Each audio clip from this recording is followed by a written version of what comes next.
what we're doing as a company is actually that we're delivering different kinds of AI bots or different kinds of AI agents for testing for different purposes and sort of like different specific problems that you have when you're developing a game.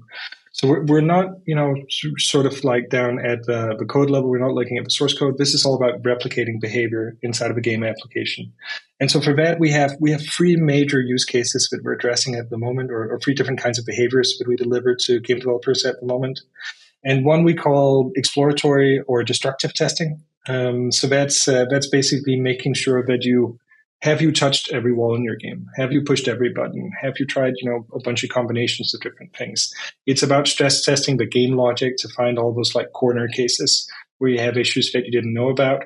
And again, that's really time consuming, and it's not necessarily a very interesting job to, for a human tester to like every day, touch every wall in the game to make sure that the geometry didn't break and those kinds of things. So that's one use case. For that, we have certain bots that really leverage behavior that you wouldn't even recognize as a human player. It's much more like looking at Roomba, a robotic vacuum cleaner, or whatever, having a go at your game. It's really trying to fuzz and stress test everything that's in there. But that can be helpful because if you're running that very frequently, it'll provoke your application, your game, into states where it breaks and keels over, and then give you a ton of telemetry and analytical data for you to like consume and understand why did that happen. So that's kind of like number one.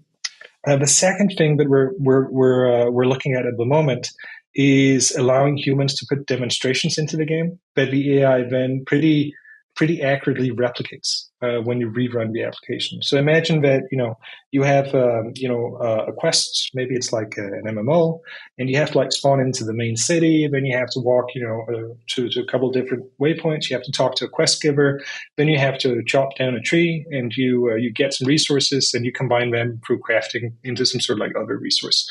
That's a pretty sort of like standard case that if you're building an MMO, it's just one of the things you might want to run through like continuously whenever you're testing the game to make sure that this still works, and then add on a ton of these like over time, right, to make sure that all the functionality is there. That's a place where we also think pragmatically AI can have a ton of impact, but you should simply record what the human is doing and then imitate it inside of the game, then replicate it whenever you have a build, right? And then a good question is, hey, why do I need AI for that? I can just record, what the human did and just straight up replay it, right? Why do we even need intelligence for this at all? But the answer is there that most games have, they have some kind of like variation or randomness or some sort of like unpredictable events. That's kind of like what makes a lot of games interesting, as it were.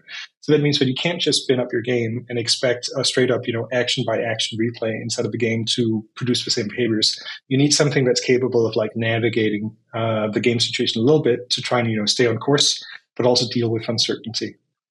So that's a big one. And then the third one is that for certain games and titles, we'll go to kind of like what I described at the beginning of this session.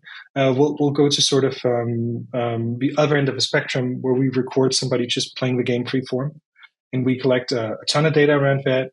And then we train an agent that imitates general play behavior inside of the game. So, say if you had a first-person shooter game, we'd collect, 50 or 100 hours of people playing that first-person shooter game, and then train it back into an AI bot that you can put in the game, and it'll play it.